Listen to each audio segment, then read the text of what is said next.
दोस्तों आज हम बात करने वाले हैं IC38 एग्जामिनेशन के बारे में। एग्जाम में कौन कौन से प्रश्न पूछे जाते हैं वो मैंने यहाँ पर पूरा का पूरा पावर पॉइंट में प्रेजेंटेशन बनाई रखी हुई है और यह 100 प्रश्न है और इनको आपको देखना है पूरा वीडियो और रिवीजन करना है। और रिवीजन आप कर लेते हैं तो आप पक्का इस एग्जाम में पास होने ही वाले हैं। ठीक है दोस्तों, मिनिमम क्वालिफिकेशन जो है इस एग्जाम के लिए वो आप 10th पास होने चाहिए। अगर आप 10वीं पास हैं तो आप यह एग्जाम देकर LIC एजेंट बन सकते हैं।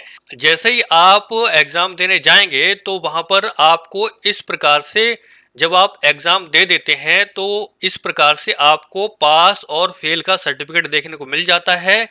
पास आप 17 अंक पर हो जाते हैं। 17 अंक आपको लाने होते हैं। टोटल 50 मार्क्स का यह पेपर होता है और 35% आपको लाने होते हैं। 50 के 35% 17 नंबर हो जाते हैं और 17 नंबर पर आप पास हो जाते हैं। ठीक है, यहाँ पर देखिए, यहाँ पर आपके 34 भी हो सकते हैं, 37 भी हो सकते हैं, 40 भी हो सकते हैं। यहाँ पर 17 नंबर मिनिमम आपको लाने होते हैं, फिर आप पास हो जाते हैं। दोस्तों आगे की वीडियो शुरू करने से पहले आपसे हाथ जोड़कर निवेदन है कि हमारे इस चैनल को थोड़ा सपोर्ट करिए। सपोर्ट आप कर सकते हैं कि बहुत ही मेहनत से इस वीडियो को बनाया हूँ। यहाँ पर हर चीज़ मैंने एक एक चीज़ यहाँ पर लिखी हुई है और पूरा पूरा का पूरा एनिमेशन से पावर पॉइंट से समझाया है। आगे की वीडियो आप देख सकते हैं। तो आप केवल एक क्लिक कर लीजिए, 1 सेकंड नहीं लगेगा। केवल हमारे इस चैनल को सब्सक्राइब कर दीजिए तो हमें दिल से बहुत खुशी होगी। तो चलिए शुरू करते हैं आगे की वीडियो। दोस्तों पहला जो क्वेश्चन है वो है, भारत में बीमा उद्योग का नियामक या रेगुलेटर कौन है? तो दोस्तों यहाँ पर बहुत सारे आपको विकल्प मिल जाते हैं, जिसका जो सही विकल्प है वो है भारतीय बीमा नियामक एवं विकास प्राधिकरण IRDA। यह जो संस्था है वो भारत में बीमा उद्योग को रेगुलेट करती है। ठीक है, नेक्स्ट क्वेश्चन जो है वो है, निम्नलिखित में से कौन सी विधि जोखिम ट्रांसफर से संबंधित है? तो यहाँ पर बहुत सारे विकल्प हैं, 4 विकल्प हैं, इसमें बी सही है। देखिए, जो बीमा है वो जोखिम ट्रांसफर करती है। कैसे? मान लीजिए आपकी कोई दुकान है और उसमें आग लग जाती है और आपने बीमा कराया हुआ है, तो जो जोखिम है वो बीमा कंपनी को ट्रांसफ़र हो जाता है और आपको पैसे मिल जाते हैं। सारा का सारा जोखिम बीमा कंपनी उठाती है। नेक्स्ट क्वेश्चन है, निम्नलिखित में से कौन सी बीमा योजना सरकार द्वारा नहीं बल्कि बीमाकर्ता द्वारा प्रायोजित है? तो यहाँ पर देखिए, जो जन आरोग्य बीमा है वो बीमाकर्ता द्वारा प्रायोजित होती है। नेक्स्ट क्वेश्चन है, जोखिम पूलिंग के जरिए किए जाने वाले जोखिम ट्रांसफर को कहते हैं। जोखिम ट्रांसफर यहाँ पर हो रहा है यानी बीमा से संबंधित है।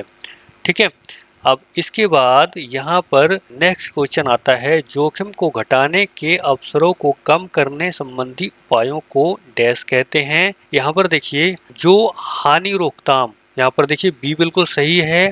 जोखिम को घटाने के अवसरों को कम करने संबंधी उपायों को हानि रोकथाम कहते हैं। ठीक है, हानि रोकथाम कर रहे हैं यानी आप जोखिम घटा रहे हैं। अब इसके बाद नेक्स्ट क्वेश्चन आता है, बीमाकर्ता को जोखिम ट्रांसफर करने पर यह संभव हो जाता है। संभव क्या हो जाता है? आप शांतिपूर्वक अपने कारोबार और अधिक प्रभावी बनाने की योजना कर सकते हैं। अगर आपने बीमा कराया हुआ है, आप निश्चिंत हो जाते हैं कि हमने बीमा कराया हुआ है, चोरी हो जाए, आग लग जाए, दुर्घटना हो जाए तो हमारा जो पैसा है वो बीमा कंपनी देगी। ठीक है, तो यहाँ पर डी विकल्प बिल्कुल सही है। अब इसके बाद नेक्स्ट क्वेश्चन जो है वो आता है, आधुनिक बीमा कारोबार की शुरुआत कब हुई थी? तो लॉयड्स में आधुनिक बीमा कारोबार की शुरुआत हुई थी। ठीक है, यहाँ पर बी विकल्प बिल्कुल सही है। नेक्स्ट क्वेश्चन जो है, बीमा के संदर्भ में जोखिम को अपने पास रखने की परिस्थिति की ओर संकेत करता है, जहां यहाँ पर डी विकल्प बिल्कुल सही है। आप जोखिम ले रहे हैं, आप बीमा नहीं करा रहे हैं और स्वयं ही जोखिम झेलने का निर्णय ले रहे हैं, तो डी बिल्कुल सही है।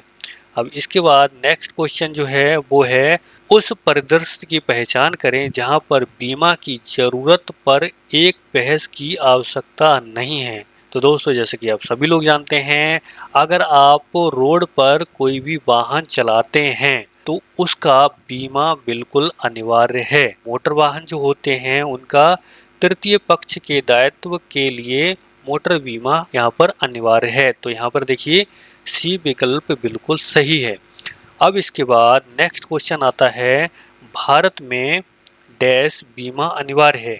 तो यहाँ पर देखिए ए बिल्कुल सही है, मोटर तृतीय पक्ष दायित्व भारत में बीमा अनिवार्य है। मोटर के लिए, मोटर जो होती हैं गाड़ियां, उनके लिए बीमा बिल्कुल अनिवार्य है। तो यहाँ पर देखिए ए विकल्प बिल्कुल सही है। दोस्तों, नेक्स्ट क्वेश्चन जो है वो है, बीमाकर्ता जोखिम स्वीकरण से पूर्व संपत्ति के सर्वेक्षण एवं निरीक्षण की व्यवस्था क्यों करते हैं। दोस्तों, मान लीजिए आप किसी दुकान का बीमा करने जा रहे हैं तो आपको नहीं पता है कि उसकी जो दुकान है उसमें कितनी संपत्ति है। जैसे मान लीजिए दुर्घटना हो जाए, आग लग जाए, तो आपको कैसे पता चलेगा कि उसमें कितना माल है या संपत्ति है। तो उसका बीमा करने से पूर्व आपको मूल्यांकन करना जरूरी होता है। तो यहाँ पर देखिए ए विकल्प बिल्कुल सही है। ठीक है। अब इसके बाद नेक्स्ट क्वेश्चन है, निम्नलिखित में से कौन सा पक्ष जीवन बीमा अनुबंध करने योग्य नहीं है। तो यहाँ पर देखिए विकल्प हैं, बी नाबालिग बिल्कुल सही है, क्योंकि नाबालिग का जीवन बीमा उसके नाम से नहीं हो सकता है। परिवार के किसी सदस्य की सिक्योरिटी में नाबालिग का बीमा किया जाता है। यहाँ पर बी विकल्प बिल्कुल सही है। नेक्स्ट जो क्वेश्चन है वो है, अपनी बीमा पॉलिसी के संबंध में शिकायत रखने वाला एक ग्राहक डैश के माध्यम से IRDA से संपर्क कर सकता है। तो इसका जो उत्तर है वो ए बिल्कुल सही है, IGMS के माध्यम से आप शिकायत कर सकते हैं। दोस्तों, नेक्स्ट जो क्वेश्चन है वो है, IGMS को विस्तृत करें, यानी इसको इसकी फुल फॉर्म बताएं। इसकी फुल फॉर्म जो है वो है, यहाँ पर देखिए बी विकल्प बिल्कुल सही है, इंटीग्रेटेड मैनेजमेंट सिस्टम जो है वो IGMS कहलाता है। अब इसके बाद नेक्स्ट क्वेश्चन है, उपभोक्ता संरक्षण अधिनियम के अनुसार किसे एक उपभोक्ता के रूप में वर्गीकृत नहीं किया जा सकता। तो यहाँ पर आप देख सकते हैं बी विकल्प बिल्कुल सही है, वह व्यक्ति जो पुनर्विक्रय के प्रयोजन से लिए गए सामान को खरीदता है। ठीक है। यहाँ पर आप क्वेश्चन समझिए। क्वेश्चन ये है, उपभोक्ता संरक्षण अधिनियम, यानी आप उपभोक्ता फोरम में आप जाते हैं और कहते हैं कि यह जो वस्तु है बिल्कुल खराब निकली, तो आपका जो मुकदमा है वो दायर नहीं होगा, क्योंकि आपने जो वस्तु है वो पुनर्विक्रय के लिए ली है, यानी सेल करने के लिए ली है। तो आप उसका मुकदमा नहीं कर सकते कंज्यूमर फोरम में। तो यहाँ पर आप देख सकते हैं बी विकल्प जो है बिल्कुल सही है, जो खरीद कर उस वस्तु का प्रयोग करता है और उसमें फॉल्ट आ जाता है, कंपनी के द्वारा जो दावे किए गए हैं उस पर खरा नहीं उतरता है वह प्रोडक्ट, तो आप कंज्यूमर फोरम में उसकी शिकायत कर सकते हैं। ठीक है। तो बी विकल्प बिल्कुल सही है। अब नेक्स्ट क्वेश्चन जो है वो है, उपभोक्ता फोरम किस अधिनियम के द्वारा नियंत्रित किया जाता है। तो यहाँ पर देखिए उपभोक्ता फोरम संरक्षण अधिनियम 1986 के तहत नियंत्रित किया जाता है। तो यहाँ पर सी विकल्प बिल्कुल सही है और इसे आपको याद कर लेना है, यह जरूर आता है। अब नेक्स्ट क्वेश्चन जो है, डैश का अधिकार क्षेत्र उन मामलों से है जहां वस्तुओं या सेवाओं के मूल्य या क्षतिपूर्ति का दावा 20 लाख तक का है। तो यहाँ पर देखिए बहुत सारे यहाँ पर आयोग हैं। तो यहाँ पर बी जो विकल्प है बिल्कुल सही है। 20 लाख तक की अगर आप किसी प्रकार की वस्तु है और उससे आप क्षतिपूर्ति के लिए दावा करते हैं तो आपको जिला फोरम में इसकी शिकायत करनी होती है। 20 लाख तक का अगर किसी प्रकार की क्षति हुई है आपके लिए तो। ठीक है। अब इसके बाद नेक्स्ट क्वेश्चन है, इनमें से कौन सी उपभोक्ता शिकायत निवारण एजेंसी 20 लाख से 100 लाख रुपए तक के उपभोक्ता विवादों पर ध्यान देगी? तो यहाँ पर देखिए, राज्य आयोग जो है वो 20 लाख से 100 लाख तक के उपभोक्ता विवादों पर ध्यान देती है। तो यहाँ पर बी विकल्प बिल्कुल सही है। 20 लाख से 100 लाख तक के विवादों के लिए आपको राज्य आयोग जाना होता है। नेक्स्ट क्वेश्चन जो है वो है, इनमें से कौन सा कथन बीमा लोकपाल के क्षेत्राधिकार के संबंध में सही है? तो यहाँ पर देखिए, डी विकल्प बिल्कुल सही है। बीमा लोकपाल केवल निर्दिष्ट क्षेत्रीय सीमाओं के भीतर काम करता है। ठीक है, जो बीमा की पॉलिसियां होती हैं तो उन्हीं के अंतर्गत बीमा लोकपाल काम करता है। जो नियम और शर्तें होती हैं उन्हीं के अंदर काम करता है। ठीक है, क्षेत्रीय, यहाँ पर आप देख सकते हैं क्षेत्रीय सीमाओं के अंतर्गत, यानी जो पॉलिसियों में दावे किए गए हैं उसी के अंतर्गत। ठीक है, अब नेक्स्ट क्वेश्चन जो है वो है, बीमा लोकपाल के पास शिकायत कैसे की जा सकती है? अगर आप देखिए दोस्तों, कहीं भी आप शिकायत करने जाते हैं, चाहे आप पुलिस स्टेशन जाएं या कहीं भी जाएं, ठीक है, आपको लिखित में शिकायत करनी होती है, ना कि फोन के माध्यम से या आमने सामने मौखिक रूप से या अखबार के माध्यम से आप शिकायत नहीं कर सकते। आपको जो शिकायत करनी है वो लिखित रूप में ही करनी होती है। ठीक है, तो यहाँ पर देखिए, ये जो विकल्प है बिल्कुल सही है। अब नेक्स्ट जो क्वेश्चन है वो है, एक बीमा लोकपाल से संपर्क करने की समय सीमा क्या होती है? देखिए, आपने कोई बीमा कराया है और कंपनी क्लेम नहीं दे रही है तो इसकी शिकायत आपको करनी होती है, और वह आपको 1 वर्ष के अंदर करनी होती है। यानी बीमा कंपनी ने आपका बीमा अस्वीकार कर दिया है, उसके 1 वर्ष के भीतर आपको बीमा लोकपाल में शिकायत करनी होती है। ठीक है, तो यहाँ पर देखिए, सी विकल्प बिल्कुल सही है। अब नेक्स्ट क्वेश्चन जो है वो है ये कि इनमें से कौन सी लोकपाल के पास शिकायत करने के लिए पूर्व आवश्यकता नहीं है? ठीक है, इनमें से कौन सी लोकपाल के पास शिकायत करने के लिए पूर्व आवश्यकता नहीं है? तो यहाँ पर आप देख सकते हैं, सी विकल्प बिल्कुल सही है। शिकायतकर्ता को लोकपाल से पहले उपभोक्ता फोरम से संपर्क करना चाहिए। ठीक है, कहने का मतलब ये है कि अगर आपका क्लेम कोई रिजेक्ट हो जाता है तो सबसे पहले आपको उपभोक्ता फोरम में जाना होता है। उपभोक्ता फोरम क्या होता है? कंज्यूमर फोरम जो आप जानते हैं, वहां पर आपको जाना होता है। फिर इसके बाद वहां पर अगर निपटारा नहीं होता है तब आप लोकपाल में जा सकते हैं। ठीक है, लोकपाल में शिकायत कर सकते हैं। अब नेक्स्ट क्वेश्चन जो है वो है, क्या लोकपाल के पास शिकायत दर्ज करवाने के लिए कोई फीस या शुल्क का भुगतान करने की आवश्यकता होती है? दोस्तों, कोई भी फीस आपको नहीं देनी होती है। यहाँ पर बी विकल्प बिल्कुल सही है, कोई भी शुल्क आपको नहीं देना होता है। ठीक है, यह बात ध्यान रखिए, कोई भी शुल्क आपको नहीं देना होता है। अब नेक्स्ट क्वेश्चन जो है वो है, क्या निजी बीमा कंपनी के खिलाफ शिकायत दर्ज की जा सकती है? जी हाँ, बिल्कुल की जा सकती है। निजी बीमा हो कंपनी हो या सरकारी बीमा हो कंपनी हो, कोई भी कंपनी हो, उसके खिलाफ आप शिकायत कर सकते हैं। ओके, अब नेक्स्ट क्वेश्चन जो है हमारा वो है, भारत में कितने बीमा लोकपाल के कार्यालय हैं? तो यहाँ पर देखिए, 17 लोकपाल कार्यालय हैं, और यह जो है क्वेश्चन बहुत बार पूछा जाता है, इसको आप ध्यान में रखिए। ओके, अब इसके बाद नेक्स्ट क्वेश्चन है हमारा, इसमें से कौन सी बीमा पॉलिसी से संबंधित शिकायत दर्ज करवाने के संबंध में ग्राहक के लिए सबसे उपयुक्त विकल्प होगा? तो सबसे पहले आप जानते ही हैं, आपको बीमा से संबंधित, पॉलिसी से संबंधित कोई भी शिकायत अगर करानी है तो आपको बीमा लोकपाल में जाना होगा, यानी सी विकल्प बिल्कुल सही है। दोस्तों, नेक्स्ट क्वेश्चन जो है वो है, बीमा धारक और बीमाकर्ता के आपसी समझौते द्वारा मध्यस्थ और परामर्शदाता के रूप में संदर्भ शर्तों के भीतर कार्य कर सकता है। तो यहाँ पर देखिए, बीमा लोकपाल जो है वो बीमा धारक और बीमाकर्ता के आपसी समझौते द्वारा मध्यस्थ के रूप में कार्य कर सकता है। वो बीमा लोकपाल ही कार्य यह कर सकता है। और नेक्स्ट क्वेश्चन जो है वो है, निम्नलिखित विकल्प वैध उपभोक्ता शिकायत के लिए आधार नहीं बन सकता? तो यहाँ पर देखिए, क्वेश्चन जो है वो क्या कह रहा है, पहले आप यह देखिए। जैसे मान लीजिए आप कोई किसी दुकान पर कोई प्रोडक्ट लेने गए, ठीक है, आपको लगता है वह बहुत ही अच्छा प्रोडक्ट है और उस दुकानदार ने आपसे कहा कि भाई यह प्रोडक्ट नहीं लो, इससे भी अच्छा हम एक प्रोडक्ट दिखा देते हैं, ठीक है। तो उस परिस्थिति में उपभोक्ता शिकायत का आधार बन जाता है।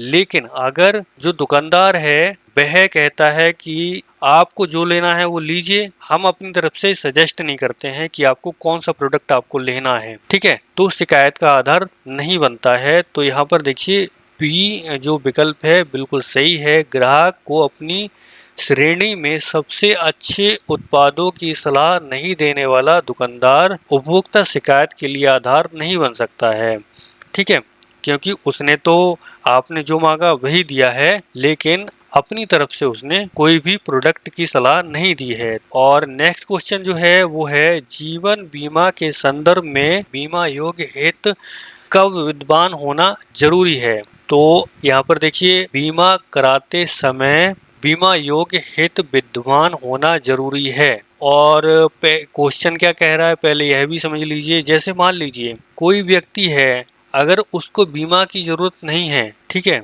देखिए जब भी कोई बीमा कराता है तो उसमें बीमा हित होता ही होता है, ठीक है। उससे बहुत सारे हित होते हैं। जैसे मान लीजिए बच्चे की शादी हो जाएगी बड़े होकर, जो लड़की है उसकी शादी करनी है तो इसलिए बीमा लेता है, तो बीमा हित इसमें हो गया। किसी गाड़ी का इंश्योरेंस अगर करते हैं तो मान लीजिए एक्सीडेंट हो गया तो उसमें एक्सीडेंट क्लेम जो है वो बीमा हित है। किसी भी प्रकार से कोई बीमा ले लीजिए उसमें बीमा हित होता ही होता है, ठीक है। तो बीमा कराते समय बीमा योग्य हित होना जरूरी है। तो इसका जो विकल्प है वो ए बिल्कुल सही है। दोस्तों नेक्स्ट क्वेश्चन है वो है बीमा योग्य हित के संबंध में निम्नलिखित में से कौन सा विकल्प सही नहीं है, ठीक है। यहाँ पर देखिए अपने पुत्र के लिए पिता द्वारा बीमा पॉलिसी लेना, पति पत्नी द्वारा दूसरे के लिए बीमा लेना, मित्रों द्वारा एक दूसरे के लिए बीमा लेना, नियोक्ता द्वारा कर्मचारियों के लिए बीमा लेना, ठीक है। अब दोस्तों यहाँ पर समझिए, यहाँ पर एक पिता पुत्र के लिए बीमा ले सकता है, पुत्र पिता के लिए बीमा ले सकता है, ठीक है। एक पत्नी पति के लिए बीमा ले सकती है और पति पत्नी के लिए, लेकिन मित्र दूसरे मित्र के लिए बीमा नहीं ले सकता है, ठीक है। आपका ब्लड रिलेशन होना जरूरी है। और दूसरा, अगर आप किसी कंपनी में काम करते हैं तो आपको पता है कर्मचारी का भी बीमा होता है, तो मित्र एक दूसरे का बीमा नहीं ले सकते हैं। यहाँ पर सी विकल्प बिल्कुल सही है। अब चलते हैं नेक्स्ट क्वेश्चन की तरफ। और नेक्स्ट क्वेश्चन जो है वो है निम्नलिखित में से कौन सा विकल्प रमेश द्वारा बीमित नहीं किया जा सकता। तो आप जानते ही हैं रमेश अपने घर का बीमा करा सकता है, पत्नी का बीमा करा सकता है, अपने माता पिता का बीमा करा सकता है, लेकिन मित्र का बीमा नहीं करा सकता है, ठीक है। तो यहाँ पर देखिए सी विकल्प बिल्कुल सही है। और नेक्स्ट क्वेश्चन जो है वो है गलत बयान से संबंधित होता है जो बिना किसी धोखाधड़ी के इरादे से किए गए हैं। तो गलत बयानी गलत बयान से संबंधित होता है, ठीक है। तो यहाँ पर ए विकल्प बिल्कुल सही है। और नेक्स्ट क्वेश्चन जो है वो है HLV की धारणा किसने आविष्कार की थी। तो यहाँ पर देखिए प्रोफेसर ह्यूमलर, सी विकल्प बिल्कुल सही है। प्रोफेसर ह्यूमलर ने HLV की धारणा का आविष्कार किया था, ठीक है। अब यहाँ पर देखिए एक क्वेश्चन आ गया जोड़ने घटाने का गणित का क्वेश्चन है। श्री राजन प्रतिवर्ष 1,20,000 रुपये कमाते हैं और स्वयं 24,000 खर्च कर देते हैं। उनकी असामयिक मृत्यु हो जाने पर परिवार को प्रति वर्ष 96,000 की शुद्ध कमाई की हानि होगी। मान लें कि ब्याज दर यहाँ पर 8% है, तो ह्यूमन लाइफ वैल्यू ज्ञात करें। तो यहाँ पर देखिए ह्यूमन लाइफ वैल्यू जो है वो 12 लाख है। 8% से अगर आप ब्याज मान लेते हैं तो यहाँ पर 12 लाख इनका ह्यूमन वैल्यू होगी, ठीक है। अब नेक्स्ट क्वेश्चन जो है वो है यहाँ पर निम्नलिखित में से कौन सी पारंपरिक विधि है जो किसी व्यक्ति को कितने बीमा की आवश्यकता है यह निर्णय लेने में मदद करती है। यहाँ पर देखिए आप देख सकते हैं, यहाँ पर मानव आर्थिक मूल्य, जीवन म्यादी प्रस्ताव, मानव जीवन का मूल्य और भावी जीवन। ठीक है, अगर मान लीजिए कोई गरीब व्यक्ति है, ठीक है, कोई कबाड़ा बीनने वाला कोई व्यक्ति है जो कबाड़ बीनता है, ठीक है, अब वो उसका जीवन क्या है, वो तो अपनी जिंदगी से वैसे ही तंग है, तो उसका जो जीवन मूल्य है बहुत ही कम है। अब मान लीजिए अडानी अंबानी है, उनका जीवन तो बहुत बहुमूल्य है, उनके पता नहीं कितने सारे बीमा चल रहे होंगे। तो इसीलिए जो मानव जीवन का मूल्य है ना, वो उसकी आर्थिक परिस्थिति और उसकी सिचुएशन और उसकी समाज में वैल्यू पर निर्भर करता है। तो यहाँ पर सी जो विकल्प है बिल्कुल सही है। ठीक है, अब यहाँ पर देखिए नेक्स्ट क्वेश्चन है, निम्नलिखित में से कौन सा कर नियोजन का उद्देश्य नहीं है। यहाँ पर देखिए बहुत सारे ऐसे बीमा पॉलिसी होती हैं कि अगर आप करा लेते हैं उन बीमा को तो आपको कर में छूट मिल जाती है। ठीक है, तो यहाँ पर देखिए सी जो विकल्प है बिल्कुल अलग है, कर चोरी। अगर आप समझते हैं कि कर चोरी के उद्देश्य से बीमा कराते हैं तो यह बिल्कुल गलत है। आपको यहाँ पर कर चोरी कर नियोजन का उद्देश्य नहीं हो सकता। तो यहाँ पर देखिए सी विकल्प बिल्कुल सही है। ओके, यहाँ पर देखिए एक नया क्वेश्चन है, निम्नलिखित बीमा योजनाओं में से इनमें बचत का तत्व बहुत कम अथवा कुछ भी नहीं रहता है। ठीक है, अब यहाँ पर देखिए म्यादी बीमा योजना में जो बचत का तत्व है बहुत ही कम होता है। यहाँ पर पूरा का पूरा रिस्क कवर होता है। ठीक है दोस्तों, नेक्स्ट क्वेश्चन है, वित्तीय बाजारों में विशाखन से जोखिम कैसे कम हो जाता है। तो यहाँ पर देखिए बी विकल्प बिल्कुल सही है, विभिन्न अस्थि संवर्गों में निधि का निवेश। ठीक है, यह विकल्प बिल्कुल सही है।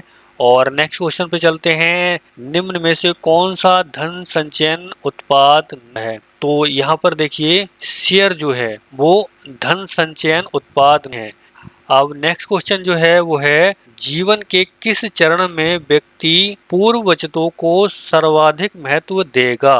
ए सेवानिवृत्ति के बाद, कमाने वाला, विद्यार्थी, हाल ही में विवाहित। ठीक है, अब जैसे कि आप सभी लोग जानते हैं, देखिए एक कमाने वाला जो व्यक्ति है वो पहले की बचतों को इतना महत्व नहीं देता है, कमाता है खर्च कर देता है। ठीक है, विद्यार्थी है तो वो तो कमाता ही नहीं है। हाल ही में विवाहित, अगर शादी अभी हुई है तो खर्चा वैसे ही है।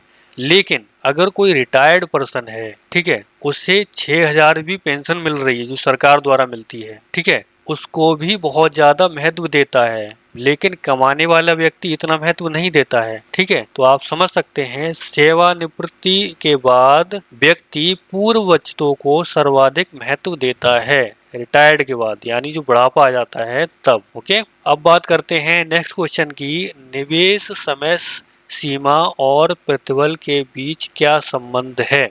दोस्तों जैसा कि आप सभी जानते हैं कि बड़ी निवेश समय सीमा अधिक प्रतिफल होता है। जैसे मान लीजिए आपने बड़ा निवेश करना है, ठीक है, तो आपको ज्यादा से ज्यादा समय उसके लिए देना होता है, तब आपको ज्यादा प्रतिफल मिलता है। तो यहाँ पर देखिए बड़ी निवेश समय सीमा अधिक प्रतिफल, यानी बी विकल्प बिल्कुल सही है। ठीक है, अब नेक्स्ट क्वेश्चन जो है वो है, निम्न में से कौन सी आकस्मिकता उत्पादों के तहत वर्गीकृत किया जा सकता है। तो यहाँ पर देखिए आकस्मिक यानी इमरजेंसी उत्पादों के तहत वर्गीकृत किया जा सकता है।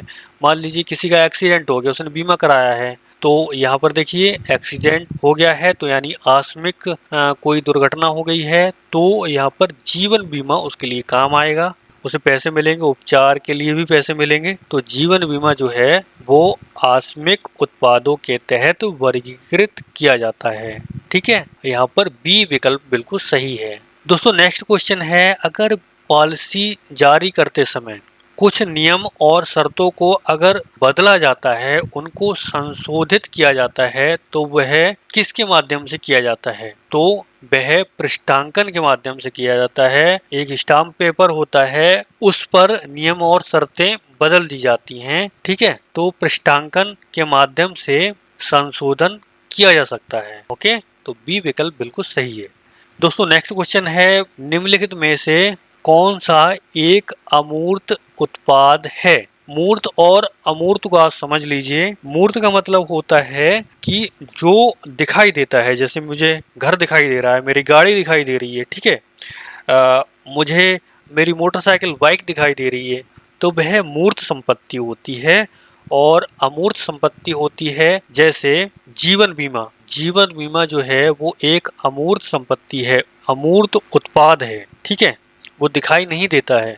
तो यहाँ पर सी विकल्प बिल्कुल सही है, जीवन बीमा। दोस्तों नेक्स्ट क्वेश्चन जो है वो है आजीवन बीमा प्रीमियम भुगतान टर्म बीमा के प्रीमियम भुगतान की तुलना में क्या होता है? अधिक होता है, कम होता है, बराबर होता है, बहुत अधिक होता है, ठीक है। अब आजीवन बीमा का प्रीमियम भुगतान जो है वो टर्म बीमा प्रीमियम के भुगतान की तुलना में अधिक होता है। क्यों? क्योंकि उसमें रिस्क कवर भी होता है। एक्सीडेंट हो जाता है तो बीमा कंपनी रिस्क कवर भी देती है, और एक्सीडेंट हो जाता है तो जो पैसे बनते हैं वह भी देती है। तो आपको जो आजीवन बीमा प्रीमियम होता है उसकी तुलना में आपको भुगतान भी अधिक करना होता है, ठीक है। दोस्तों नेक्स्ट क्वेश्चन है आजीवन बीमा का प्रीमियम भुगतान टर्म बीमा के प्रीमियम भुगतान की तुलना में क्या होता है? अधिक होता है, कम होता है, बराबर होता है, या बहुत अधिक होता है? तो दोस्तों अधिक होता है। क्यों होता है? क्योंकि आजीवन बीमा में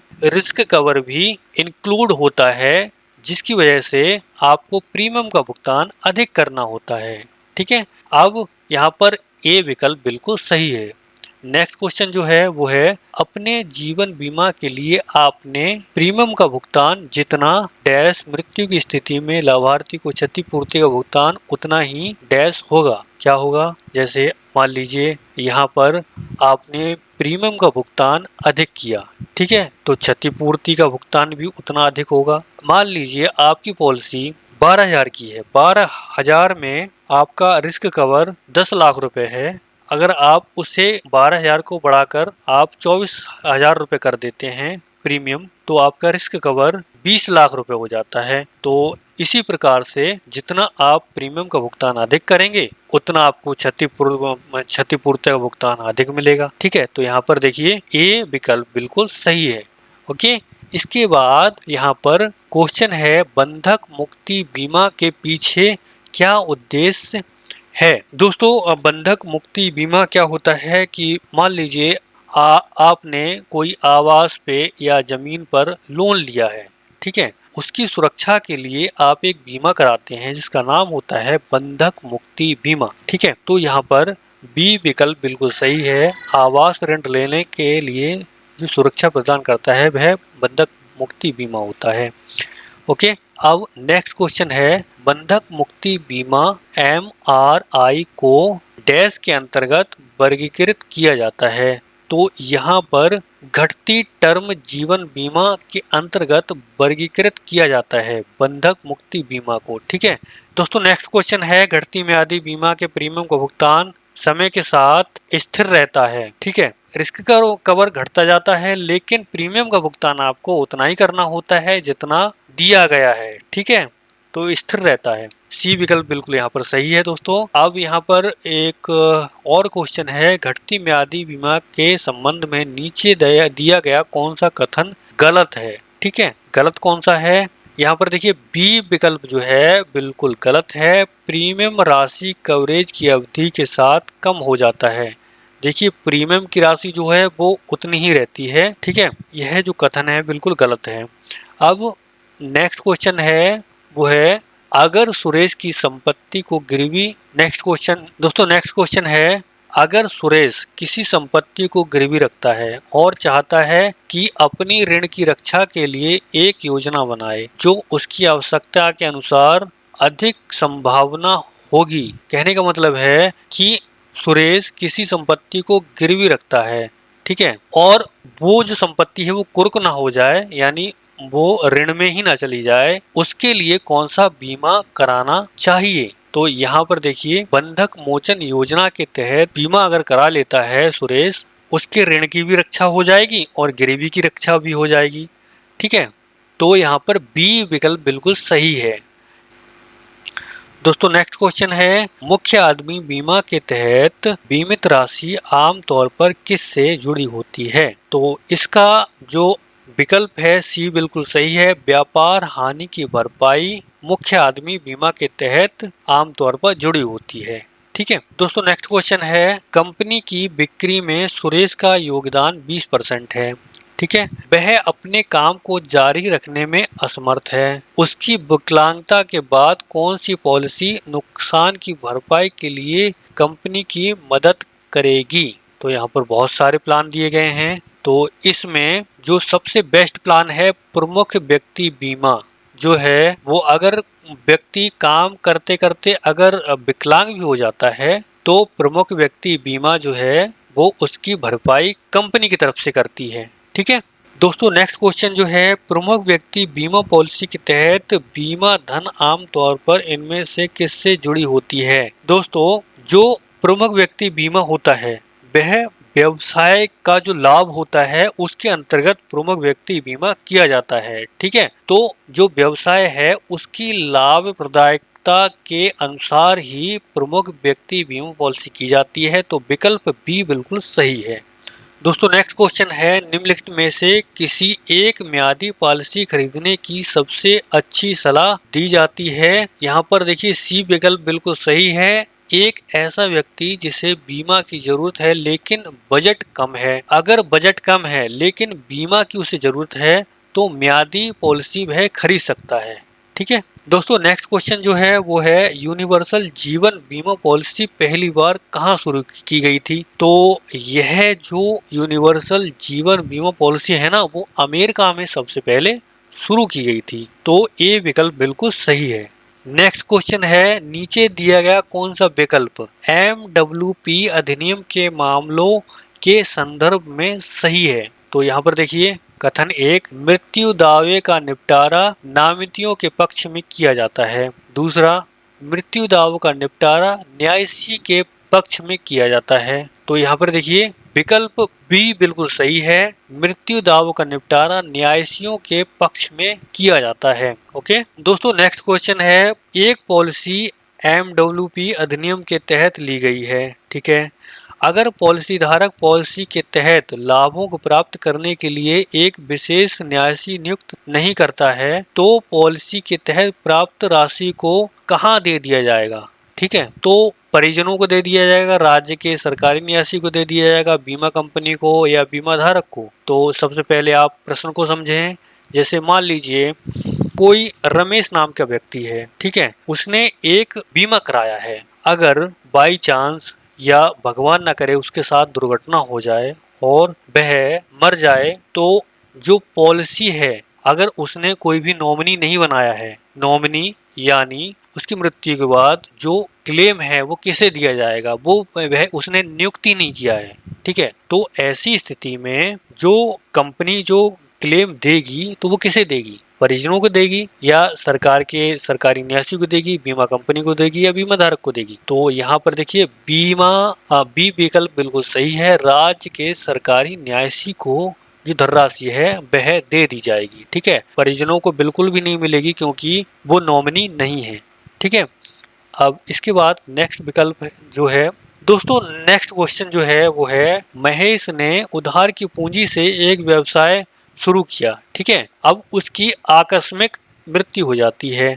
अब ऐसे में जो लेनदार हैं उसकी संपत्ति को हथियाने की कोशिश कर रहे हैं। अब आप यह बताएं कि कौन सी संपत्ति जो है वो देनदारों को नहीं मिलेगी? ठीक है, पहली, महेश के नाम की संपत्ति, महेश के बैंक खाते, MWP अधिनियम के तहत धारा 6 के तहत खरीदी गई म्यादी जीवन बीमा पॉलिसी, या महेश के स्वामित्व वाले म्यूचुअल फंड। ठीक है, तो दोस्तों जो महेश हैं अगर उन्होंने कोई कंपनी बनाई है और लोगों से कर्जा लिया है, ठीक है, तो जो लोग हैं वो कोर्ट में दावा कर सकते हैं कि जितनी भी संपत्ति है उसमें से हमें अपना जो पैसा है वो वापस कराया जाए। तो जो कोर्ट है वो आदेश दे सकती है कि महेश की जितनी भी संपत्ति है, बैंक खाते हैं या म्यूचुअल फंड है, उनमें से सभी जो संपत्ति है वो बांट दी जाए लेनदारों में। ठीक है, लेकिन MW अधिनियम के तहत म्यादी जीवन बीमा पॉलिसी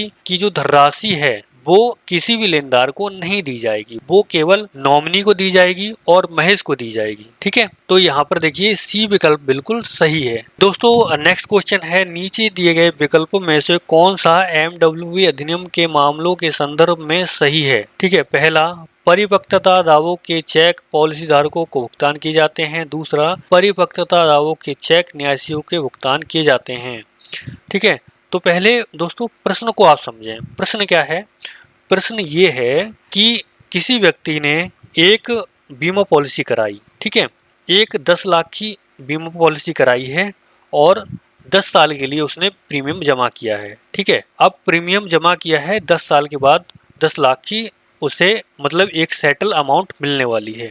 ठीक है, अब ऐसे में अगर उस व्यक्ति ने कोई नॉमिनी असाइन किया है, ठीक है, कोई उसने न्यासी नियुक्त किया है। ठीक है, न्यासी कोई भी हो सकता है, उसका बेटा हो सकता है, उसकी बहू हो सकती है, उसकी बेटी हो सकती है, कोई भी हो सकता है। ठीक है, यानी नॉमिनी कोई भी हो सकता है। तो ऐसी परिस्थिति में जो पैसा है वो केवल और केवल नॉमिनी को दिया जाता है। ठीक है, किसी और को वह पॉलिसी नहीं भुगतान की जाती है।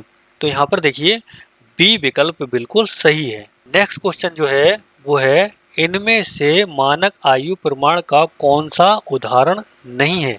देखिए आयु जो है वो पासपोर्ट पर नहीं होती है, तो देखिए पासपोर्ट जो है वो आयु का प्रमाण पत्र नहीं है। ठीक है, अब नेक्स्ट क्वेश्चन है, नीचे दिए गए आयु प्रमाण पत्र दस्तावेजों में उस विकल्प की पहचान करें जिसे बीमा कंपनियों द्वारा गैर मानक के रूप में वर्गीकृत किया गया है। ठीक है, अब दोस्तों यहाँ पर देखिए क्या है कि प्रश्न क्या कह रहा है। प्रश्न ये कह रहा है कि नीचे जितने भी ये डॉक्यूमेंट है ना, उनमें से एक ऐसा डॉक्यूमेंट है जो बीमा कराते वक्त स्वीकार नहीं है। तो देखिए राशन कार्ड जो है ना वो बीमा में आयु प्रमाण का दस्तावेज नहीं है। ठीक है, तो राशन कार्ड बिल्कुल विकल्प बिल्कुल सही है, सी विकल्प बिल्कुल सही है। ठीक है दोस्तों, नेक्स्ट क्वेश्चन है, इनमें से कौन सा वैध पते का प्रमाण नहीं है।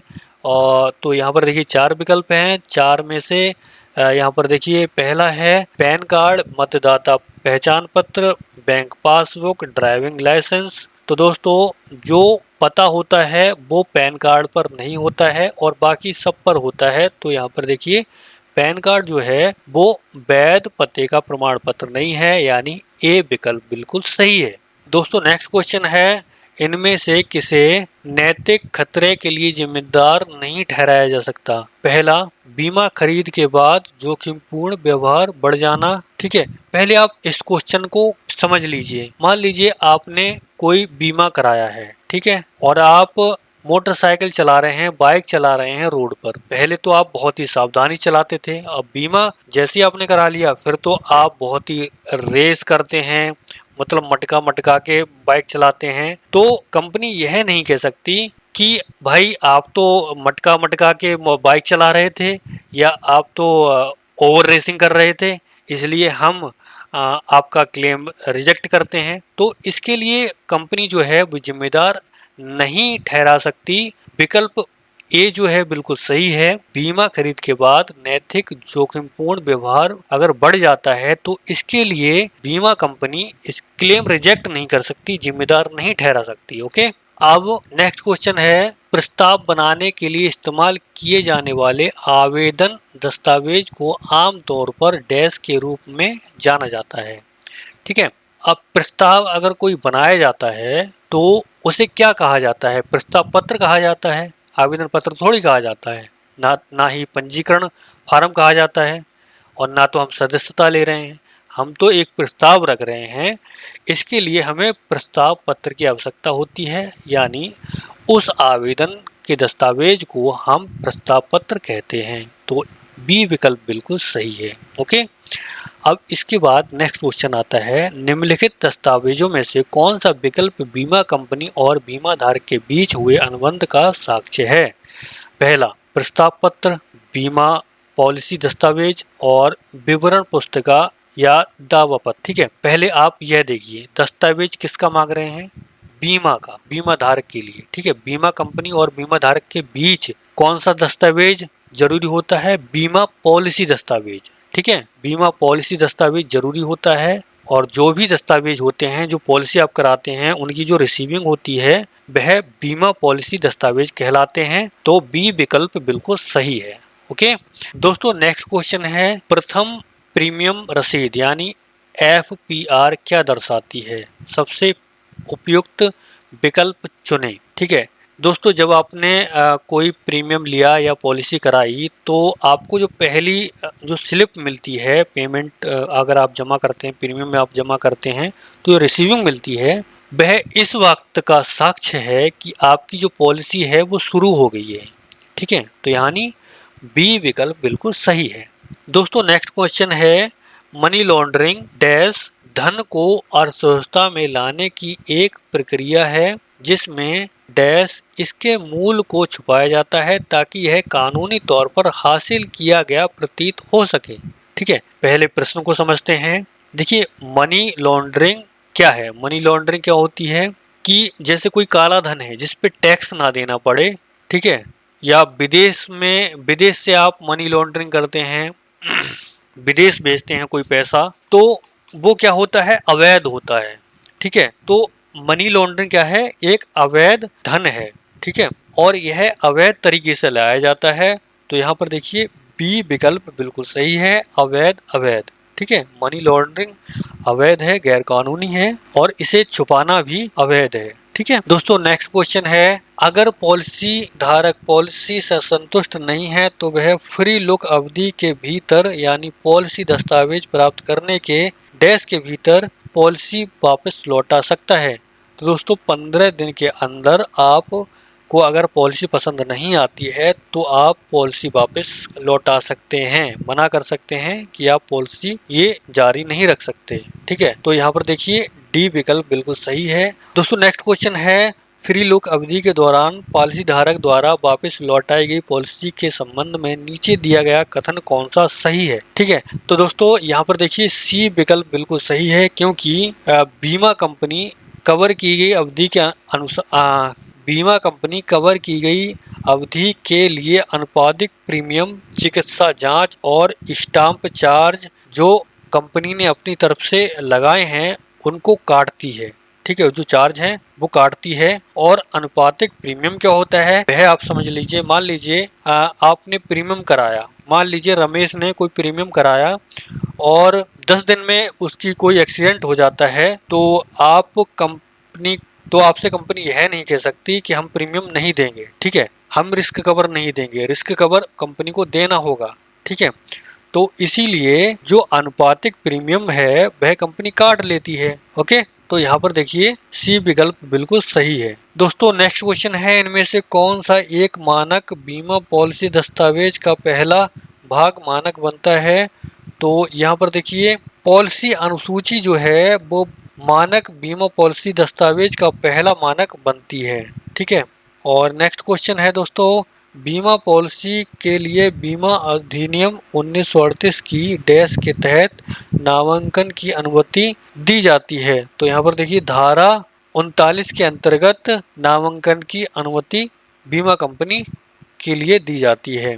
दोस्तों नेक्स्ट क्वेश्चन है किन परिस्थितियों में पॉलिसी धारक को एक नियुक्त व्यक्ति की नियुक्ति करने की आवश्यकता होगी? तो यहाँ पर देखिए बहुत सारे विकल्प हैं। पहला, बीमा धारक नाबालिग होने पर, नामिती एक नाबालिग है, पॉलिसी धारक की मानसिक स्थिति ठीक नहीं है, पॉलिसी धारक विवाहित नहीं है। दोस्तों यहाँ पर देखिए जो नामिती है वह एक नाबालिग अगर है तो एक व्यक्ति नियुक्त किया जाता है एक नाबालिग व्यक्ति की पॉलिसी करने के लिए। वह भाई हो सकता है, बहन हो सकती है, पिताजी हो सकते हैं या माताजी हो सकती हैं।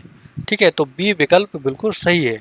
अब नेक्स्ट क्वेश्चन जो है वो है नीचे दिया गया कौन सा कथन नामांकन के संबंध में गलत है? ठीक है, तो यहाँ पर देखिए नामिती का संपूर्ण दावे का पूरा अधिकार होता है, यह कथन बिल्कुल गलत है।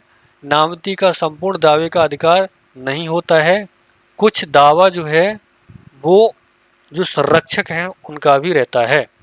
ओके दोस्तों नेक्स्ट क्वेश्चन है पॉलिसी के अंतर्गत गारंटीकृत समर्पण मूल्य प्राप्त करने के लिए कानून के अनुसार कब तक के लिए प्रीमियम भुगतान किया जाना चाहिए। तो पहले प्रश्न को हम समझते हैं। प्रश्न यह कह रहा है कि मान लीजिए आपने कोई 10 लाख की पॉलिसी कराई है, ठीक है, तो आप चाहते हैं कि अधिक से अधिक हमें प्रीमियम का भुगतान बीमा कंपनी करे।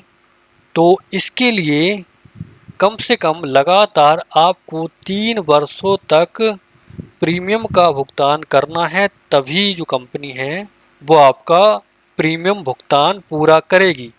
अगर प्रीमियम का भुगतान 3 वर्ष से आप पहले ले लेते हैं, यानी आप पॉलिसी को सरेंडर कर देते हैं, तो आपका जो प्रीमियम है, जितना आपने जमा किया है उससे भी कम आपको दिया जाएगा और उसमें जो रिस्क कवर है उसकी धनराशि काट ली जाएगी। ठीक है, तो आपको लगातार 3 वर्षों तक आपको प्रीमियम का भुगतान करना है। तो यहाँ पर देखिए बी विकल्प जो है बिल्कुल सही है। ओके, नेक्स्ट क्वेश्चन है किसी पॉलिसी को कब व्यक्तिगत समझा जाना चाहिए। दोस्तों, अगर रियायती की अवधि में प्रीमियम का भुगतान नहीं किया गया है तो पॉलिसी व्यक्तिगत समझी जाती है। तो यहाँ पर देखिए सी विकल्प बिल्कुल सही है। दोस्तों, नेक्स्ट क्वेश्चन है अगर पॉलिसी धारक देय तिथि तक भुगतान नहीं करता और रियायती अवधि के दौरान मर जाता है तो ऐसे में क्या होगा। दोस्तों, ऐसे में क्या होता है कि एक ग्रेस पीरियड होता है 15 दिन का, 25 दिन का या 12 दिन का, 10 दिन का। जो भी बीमा कंपनी है वो एक ग्रेस पीरियड रखती हैं, देय तिथि से 15 दिन के अंदर आपको ये बीमा का भुगतान, प्रीमियम का भुगतान करना है। अगर ऐसे में नहीं करते हैं तो जो बीमा कंपनी है जो बकाया प्रीमियम जो है ना उसको घटा देती है और घटाने के बाद आपका जो दावा है उसको भुगतान करती है। तो यहाँ पर सी विकल्प बिल्कुल सही है, बीमा कंपनी बकाया प्रीमियम को घटाने के बाद दावे का भुगतान करेगी। ठीक है, अब नेक्स्ट क्वेश्चन जो है वो है एक कार दुर्घटना में प्रवीण की मृत्यु हो गई, लाभार्थी मृत्यु दावे के लिए दस्तावेज प्रस्तुत करता है। नीचे दिया गया कौन सा कथन दस्तावेज एक अतिरिक्त दस्तावेज है जो स्वाभाविक मौत की तुलना में दुर्घटना मृत्यु के मामले में प्रस्तुत किया जाना आवश्यक है। तो दोस्तों, जब कभी भी कोई एक्सीडेंट होता है और उसका अगर बीमा है तो ऐसे में जो बीमा कंपनी है उसके जो इन्वेस्टिगेशन ऑफिसर होते हैं वह तहकीकात करते हैं कि वास्तव में ही दुर्घटना हुई है या जानबूझकर दुर्घटना कराई गई है। तो ऐसे में एक तहकीकात रिपोर्ट बनाई जाती है उनके द्वारा और इसी के बेस पर बीमा प्रीमियम का भुगतान किया जाता है। तो यहाँ पर डी विकल्प बिल्कुल सही है। नेक्स्ट क्वेश्चन है नीचे दिए गए कौन से व्यक्ति दावे को एक शीघ्र मृत्यु दावा माना जाएगा। तो यहाँ पर देखिए ये अगर पॉलिसी की अवधि 3 वर्षों के भीतर बीमा धारक की मृत्यु हो जाती है तो इसे शीघ्र मृत्यु दावा माना जाएगा। तो इसका जो विकल्प है ये बिल्कुल सही है। अगर बीमा पॉलिसी अवधि के अंदर 3 वर्षों के अंदर बीमा धारक की मृत्यु हो जाती है तो इसे शीघ्र मृत्यु दावा माना जाता है। हिप्पोक्रेट्स के अनुसार बीमारी का प्रमुख कारण क्या है। दोस्तों, जैसा कि आप सब जानते हैं स्वच्छता, व्यक्तिगत स्वच्छता, आहार और ऊपर के सभी ऊपर के जो तीनों हैं उन सभी से बीमारी होती है। तो ऊपर के सभी डी विकल्प यानी सही है। और नेक्स्ट क्वेश्चन है CGHS कब शुरू किया गया था। CGHS 1954 में शुरू किया गया था। बी विकल्प बिल्कुल सही है। नेक्स्ट क्वेश्चन है नीचे दिया गया कौन सा कथन सही है, पहचाने। नीचे दिया गया कथन स्वास्थ्य बीमा का संबंध रुग्णता से है। दोस्तों, ए विकल्प बिल्कुल सही है, स्वास्थ्य बीमा का संबंध रुग्णता से है। दोस्तों, नेक्स्ट क्वेश्चन है स्वास्थ्य बीमा में अस्पतालों के संबंध में PPN का सही पूर्ण रूप से पहचाने। PPN को क्या कहते हैं। तो दोस्तों, PPN को कहते हैं प्रेफर्ड प्रोवाइडर नेटवर्क। ओके, तो यहाँ पर बी विकल्प बिल्कुल सही है। दोस्तों, नेक्स्ट है राजीव महतो द्वारा प्रस्तुत एक स्वास्थ्य बीमा दावे की जांच के दौरान बीमा कंपनी को पता चला कि राजीव महतो के बजाय उसके भाई राजेश महतो का उपचार के लिए अस्पताल में भर्ती कराया गया है। राजीव महतो की पॉलिसी एक फैमिली फ्लोटर योजना नहीं है, यह धोखाधड़ी का एक उदाहरण है। तो यह यह मतलब यह जो धोखाधड़ी है उसे क्या कहा जाएगा? यह जो धोखाधड़ी है उसे प्रतिरूपण कहा जाएगा। नेक्स्ट में निम्नलिखित में से कौन सा कोड बीमारी का इलाज करने की प्रक्रियाओं को दर्शाता है? ठीक है, आप यहाँ पर देख सकते हैं सीपीडी जो कोड होता है वो बीमारी का इलाज करने की प्रक्रियाओं को दर्शाता है। नेक्स्ट क्वेश्चन है आईआरडीए नियमों के अनुसार जांच के तहत जीवन बीमा पॉलिसी का दावा का भुगतान किया जाएगा डैश। यहाँ पर आप देख सकते हैं कितने महीनों के अंदर बीमा पॉलिसी के भुगतान का दावे का भुगतान किया जाता है। दोस्तों नेक्स्ट क्वेश्चन है आईआरडीए नियमों के अनुसार जांच के तहत बीमा पॉलिसी दावा का भुगतान किया जाएगा कितने दिनों के भीतर? तो आप यहां पर देख सकते हैं 6 महीने के भीतर जो दावा है उसका भुगतान किया जाना अनिवार्य है। दोस्तों नेक्स्ट क्वेश्चन है राज्य बीमा योजना के तहत एक कर्मचारी अपने वेतन का कितना प्रतिशत योगदान देता है? तो सी विकल्प बिल्कुल सही है, 1.75% बीमा का योगदान देता है एक राज्य कर्मचारी। नेक्स्ट क्वेश्चन है दोस्तों, नेक्स्ट क्वेश्चन है निम्न परिदृश्य में मृत्यु के नजदीकी कारण का पता लगाएं। घोड़े से गिरने के कारण अजय की पीठ टूट गई और जल में पड़े रहने के कारण उसे निमोनिया हो गया और उसे भर्ती कराया गया तो उसकी निमोनिया के कारण मृत्यु हो गई। तो इसमें नज़दीकी कारण कौन सा है? देखिए, सबसे पहले जो अजय है वो घोड़े से गिरा, उसके बाद पीठ टूटी, फिर निमोनिया हुआ। तो सबसे पहले घोड़े से गिरा है तो सबसे पहला कारण जो है नज़दीक कारण वो घोड़े से गिरना है। ठीक है, तो सी विकल्प बिल्कुल सही है। और नेक्स्ट क्वेश्चन है श्री पोपदार अग्नि से रक्षा के लिए अपने घर में वायरिंग को प्रेरित किया। और दोस्तों नेक्स्ट क्वेश्चन है श्री पोपदार ने अग्नि से रक्षा के लिए अपने घर में वायरिंग लगवाई। ठीक है, तो यह जो जोखिम है वो किसके तहत वर्गीकृत किया जाएगा? तो यहाँ पर आप देख सकते हैं जोखिम में अनाकान, जोखिम हस्तांतरण, जोखिम प्रतिधारण, जोखिम में कटौती। तो दोस्तों क्योंकि पोपदार ने अपने घर में कोई शॉर्ट सर्किट ना हो जाए तो इसीलिए वायरिंग करवाई है, तो यहाँ पर देखिए जोखिम में कटौती उन्होंने की है, यानी जोखिम कम हुआ है यानी कटौती की है। ओके, नेक्स्ट क्वेश्चन देखते हैं दोस्तों। नेक्स्ट क्वेश्चन है श्री सुरेश ने 20 वर्षों के लिए एक बीमा पॉलिसी ली है, वह बीमा पॉलिसी 20 वर्षों के बाद परिपक्व हो जाएगी। ठीक है, उसके बाद उसे प्रीमियम मिलेगा, तो उसने किस योजना के लिए आवेदन किया है, यानी किस बीमा योजना के लिए आवेदन किया है? ठीक है, तो 20 वर्षों के लिए उन्होंने बीमा पॉलिसी ली है, तो यहाँ पर देखिए बंदोबस्ती योजना के तहत बीमा जो प्लान है वो लिया है, तो सी विकल्प बिल्कुल सही है। नेक्स्ट क्वेश्चन देखते हैं 32 साल के कपिल हेल्थ कवर लेना चाहते हैं, लंबी प्रक्रिया, चिकित्सा प्रतीक्षा अवधि और प्रसंस्करण में देरी के बिना वह हेल्थ कवर लेना चाहते हैं, तो कौन सा उनके लिए उपयुक्त रहेगा बीमा पॉलिसी? ठीक है, तो यहाँ पर देखिए सामूहिक बीमा, गैर चिकित्सा अंडरराइटिंग, संख्यात्मक रेटिंग विधि, मेडिकल अंडरराइटिंग। तो यहाँ पर देखिए वो लंबी प्रक्रिया या चिकित्सा या प्रतीक्षा अवधि के बिना वो लेना चाहते हैं, तो यहाँ पर देखिए गैर चिकित्सा अंडरराइटिंग के तहत वो बीमा ले सकते हैं, तो बी जो ऑप्शन है बिल्कुल सही है। दोस्तों नेक्स्ट क्वेश्चन है संतोष ने म्यादी बीमा पॉलिसी के लिए आवेदन किया है, उसकी अनुमानित मृत्यु दर मानक जोखिमों की तुलना में काफी कम है और इसीलिए कम प्रीमियम लिया जा सकता है। जोखिम वर्गीकरण के अंतर्गत संतोष को डैश के तहत वर्गीकृत किया जाएगा, तो किसके लिए वर्गीकृत किया जाएगा? देखिए जो संतोष हैं उन्होंने म्यादी बीमा पॉलिसी ली है, तो इसीलिए वरीयता प्राप्त जोखिम यह माना जाएगा और इसके तहत ये वर्गीकृत किया जाएगा। ठीक है, तो यहाँ पर बी विकल्प बिल्कुल सही है। दोस्तों नेक्स्ट क्वेश्चन है, महेश ने गंभीर बीमारी राइडर के तहत एक जीवन बीमा पॉलिसी खरीदी है।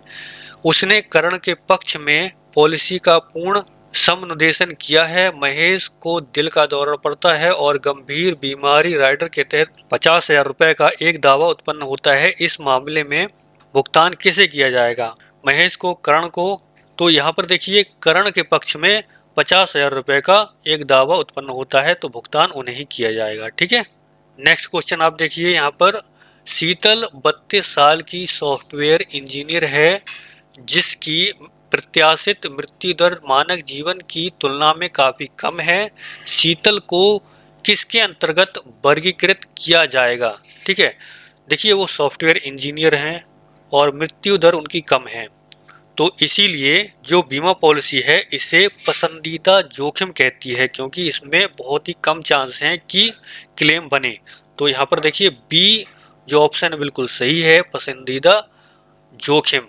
ओके, अब नेक्स्ट क्वेश्चन पर आते हैं। देखिए विक्रम ने बीमा पॉलिसी के लिए आवेदन किया, उसकी प्रत्याशित मृत्यु दर सामान्य से अधिक है, जोखिम का वर्गीकरण डैश के तहत किया जाएगा। तो यहाँ पर देखिए यहाँ पर प्रत्याशित मृत्यु दर सामान्य से अधिक है, तो यहाँ पर उपमानक जीवन के तहत यहाँ पर वर्गीकृत किया जाएगा जोखिम।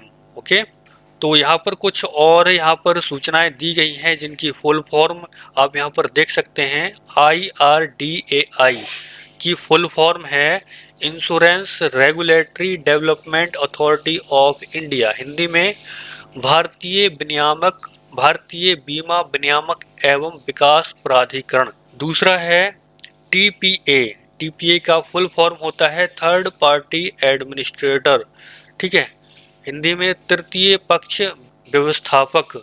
तीसरा है PPN प्रिफर्ड प्रोवाइडर नेटवर्क, तो इसका हिंदी में भी आप देख सकते हैं प्रिफर्ड प्रोवाइडर नेटवर्क।